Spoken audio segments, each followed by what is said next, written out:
발달전이나 뇌성마비의 위험도를 가능한 이른 시점에 확인을 하라고 보통 권고를 합니다. 그 이유는 필요한 경우에 발달을 촉진시키기 위한 재활을 포함한 다양한 치료와 관리를 가능한 이른 시점에 시작을 하기 위해서인데요.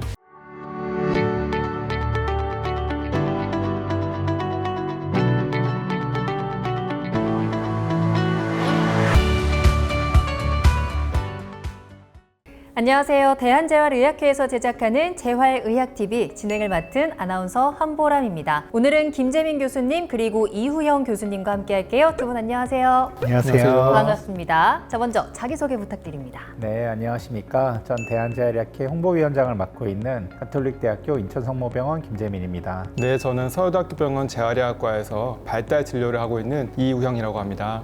네, 반갑습니다. 자, 오늘 영상에서는요, 발달 지연과 치료에 대해서 두 분과 이야기를 나눠볼 예정입니다. 발달 지연이 계속되면 ADHD나 자폐는 아닐까 걱정도 되고요. 그럼 이 발달 지연을 조기에 발견하기 위한 검사에는 어떤 것들이 있고 또 어떻게 치료해야 하는지에 대해서 김재민 교수님 그리고 이우영 교수님과 함께 이야기 나눠보겠습니다. 사실 부모의 마음이 이제 우리 자녀의 작은 변화나 뭐 특징만 봐도 더 관심도 가고 더 걱정이 되고 그러는 거잖아요. 그래서인지 이제 맘카페나 육아 커뮤니티 같은 곳을 보면 유난히 내 아이가 발달이 느린 것 같다라고 걱정하시는 분들이 굉장히 많더라고요. 자, 그럼 교수님, 이 발달이 지연됐다. 발달 지연이라는 건 어떤 기준으로 판단되는 건가요? 발달 지연은 보통 아이 연령에서 기대하는 발달 수준보다 느릴 때 그때 발달 지연이 있다고 보통 말을 많이 합니다. 다시 말하면 일반적으로 특정 연령대에 반드시 달성해야 하는 발달 과업들이 있는데 이를 달성하지 못하는 경우에 발달 지연이 있다고 하는데요. 아이가 보이는 발달 지연이 정상 범위 안에서 늦는 것인지 아니면 병적으로 늦는 것인지에 대한 정확한 판단이 필요합니다. 발달 지연은 그 기준을 일괄적으로 사실은 설명드리기는 어렵습니다. 따라서 발달 지연 여부를 부모님들께서 명확하게 판단을 내리시기는 사실은 쉽지는 않습니다. 하지만 우리나라에서는 소아청소년과에서 모든 아이들을 대상으로 영유아 건강검진을 하고 있습니다. 만약에 영유아 건강검진에서 발달 선별 검사 결과에서 심화평가 권고가 나온다면 자세한 발달 평가를 해보시기를 추천드립니다. 이 발달 지연의 기준을 일괄적으로 설명하기는 어렵다라고 하셨는데요. 그 이유가 있을까요? 일괄적으로 발달 지연 기준을 설명드리기 어려운 이유는 발달 영역이 일단 운동이나 언어, 인지, 정서 및 사회성 등 여러 영역으로 나눌 수가 있기 때문에 각 영역별로 기준이 모두 다르기 때문입니다. 하나의 영역만 보더라도 연령이나 현재의 발달 수준에 따라서 지연이라고 평가할 수 있는 수준이 전부 다 다르기 때문에 발달 지연의 여부를 확인하기가 사실은 쉽지는 않습니다. 물론 발달 지연 여부를 확인하는 것도 중요하지만 또 발달 지연을 일으키는 원인이 무엇인지 또 그 원인이 빠르게 치료를 요하는 것인지를 파악하는 것도 한편으로 중요할 수 있겠습니다. 보통 주변 아이들보다 발달이 느리면 발달 지연이 있냐고 묻는 부모님들이 많이 계신데요. 발달을 범위를 놓고 보아야 되는 거기 때문에 평균 수준보다 주변 아이들보다 느리다고 모두 발달 지연이 있는 것은 아닙니다. 네, 맞습니다. 또한 발달은 그 추이를 보는 것이 중요합니다. 시간이 지남에 따라서 발달을 따라잡게 된다면 사실은 부모님들께서 우리 아이들의 발달에 대해서 크게 걱정을 하지 않으셔도 됩니다. 하지만 시간의 지남에 따라 발달이 느린 것이 점점 더 명확해진다면 발달 지연이라고 볼 수 있을 가능성이 높고 심지어 예전에는 할 수 있었던 발달 과업을 어느 순간에는 하지 못하게 되는 발달 퇴행까지 보인다면 빠르게 병원에 내원하셔서 그 원인을 찾을 필요가 있겠습니다.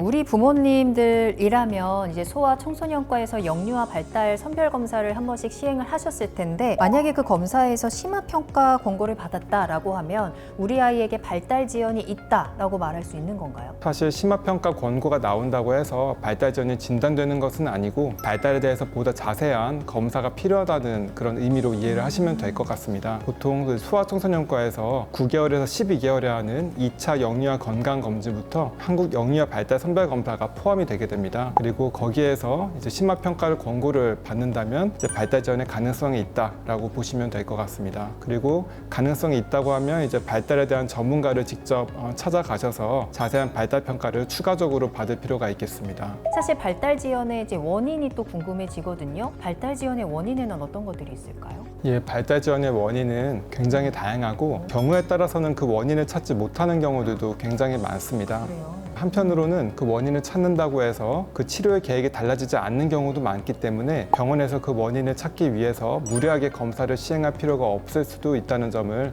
미리 말씀드립니다. 발달 지연의 원인은 매우 다양한데 크게 시점에 따라서 출생 전, 분만 중, 출산 후로 나눌 수가 있습니다. 염색체 이상과 같은 유전성 질환, 감염, 영양결핍, 선천성 비형 등과 같은 출생 전 요인이 있겠고요. 또 분만 중에 질식이나 감염, 미수가, 저체중 등의 분만과 관련된 요인들이 있겠습니다. 그리고 뇌승산과 양육 방식, 영양, 환경 등의 출생 후의 요인들이 있겠습니다. 그래서 이러한 원인들이 복합적으로 작용을 해서 발달 지연을 초래할 수 있다고 이해하시면 될 것 같습니다. 이 발달 지연의 원인이 굉장히 다양하고 복합적이다라는 부분을 알 수 있었는데요. 그렇기 때문에 이 상태에 따른 치료 방법도 굉장히 다양해질 것 같거든요. 어떤 치료 방법을 사용하게 될까요? 먼저 발달 지연의 원인과 전반적인 상태가 어떤지에 따라서 치료 방법이 결정이 됩니다. 먼저 소화 재활에서 주로 하는 재활 치료를 먼저 말씀을 드리겠습니다. 대근육 발달을 촉진하는 물리치료, 또 소근육 운동 발달과 인지 발달, 일상생활 기능 개선에 도움이 되는 작업 치료가 있겠고요. 또 언어 발달에 도움이 되는 언어 치료가 대표적인 재활 치료가 되겠습니다. 또 자폐 스펙트럼 장애가 있는 아이들에게는 감각 통합 치료 등이 함께 시행이 될 수가 있습니다. 이러한 재활 치료들은 발달 지연의 원인 질환과 전반적인 아이의 상태에 따라서 적절하게 치료 목표와 계획이 수립이 되고 적용되어야 할 필요성이 있겠습니다. 지금 말씀해주신 물리치료나 작업치료, 언어치료 같은 경우는 이제 병원을 방문해서 전문가의 도움이 필요한 치료들이잖아요. 그렇다면 집에서 부모님이 해줄 수 있는 다른 치료들도 좀 있을까요? 부모님들께서 또 아이들을 어떻게 돌보는지가 또 아이들의 발달에 큰 영향을 끼칠 수가 있겠는데요. 네. 이를 치료의 범위라고 볼 수는 없겠지만 치료 못지않게 중요하게 작용할 수 있다고 먼저 말씀을 드리겠습니다. 여기에서 중요한 개념 중에 하나가 이제 풍요 환경이라는 것이 있습니다. 아이에게 다양한 자극을 많이 제공을 하는 것이 아이의 발달에 도움이 많이 된다는 이야기입니다. 재활 치료도 물론 중요하지만 그 이전에 부모님들께서 아이와 평소 일상생활에서 아이의 발달에 도움이 되는 다양한 활동들을 유도하고 함께 해주시는 것이 아이의 발달에 큰 도움이 됩니다. 대근육 운동 발달이 느린 아이들은 일상생활에서 신체 활동량이 많도록 많이 돌아다니도록 근력이나 지구력을 향상시키는 것이 도움이 되겠습니다. 네. 소근육 운동 발달이 느린 아이들은 다양한 사물들과 장난감들을 이용해서 시각적, 청각적, 촉각적 자극들을 풍부하게 제공을 하는 것이 그래서 아이들이 이 장난감을 보고 또 흥미로운 반응을 보이고 또 다양한 물체를 탐색하고 조작하고 하면서 그런 활동들이 다 아이의 발달에 도움이 된다고 이해를 하시면 될 것 같습니다. 재활 치료도 물론 중요하지만 집에서 부모님들께서 다양한 자극을 충분히 제공해주고 또 아이가 일상생활에서 다양한 활동들을 할 수 있도록 하는 것이 아이의 발달에 크게 도움이 되겠습니다. 그리고요, 교수님, 이 발달 지연은요, 조기에 평가하는 게 중요하다고 하더라고요. 조기에 평가해야 하는 그 이유가 뭘까요? 발달 전이나 뇌성마비의 위험도를 가능한 이른 시점에 확인을 하라고 보통 권고를 합니다. 그 이유는 필요한 경우에 발달을 촉진시키기 위한 재활을 포함한 다양한 치료와 관리를 가능한 이른 시점에 시작을 하기 위해서인데요. 아이들의 뇌는 성장하고 발달 중인 상태이기 때문에 이때 재활을 하는 것이 도움이 많이 됩니다. 그 뇌 가속성이라는 개념이 있는데요. 아이들의 뇌는 열이 가해진 플라스틱처럼 상당히 변화할 수 있는 상태라고 이해가 되기 때문에 이때 재활을 적극적으로 하는 것이 아이의 발달에 크게 도움이 된다고 이해를 하시면 되겠습니다. 자, 그러면 우리 아이가 발달 지연이 있는지 그 발달 정도를 평가하는 과정은 어떻게 돼요? 먼저 우리나라에서는 소아청소년과에서 영유아 건강검진을 하고 있기 때문에 이 영유아 건강검진에서 결과가 어떻게 나오냐에 따라서 추가적으로 필요하다면 소아 발달을 진료하는 전문의에게서 상담을 받으시기를 추천드립니다. 발달 평가도 물론 중요할 수 있겠습니다만 신생아 중환자실에 입원 병력이 있다든지 이런 다양한 이력들에 대한 병력 청취, 또 팔다리의 근육 긴장도나 움직임과 같은 여러 가지의 신체 검진들, 그리고 이전에 뇌 초음파나 MRI 영상 검사 등을 받았다면 이 영상 검사 소견을 함께 고려해서 향후의 발달 평가 계획을 세우게 됩니다. 아까 얘기해 주신 게 주로 이제 해부학적 그다음에 병태 생리학적 문제가 있는데요. 그거 말고도 그 각 개인별로 발달의 차이가 많이 나기 때문에 여러 가지 검사 툴들이 있을 것 같거든요.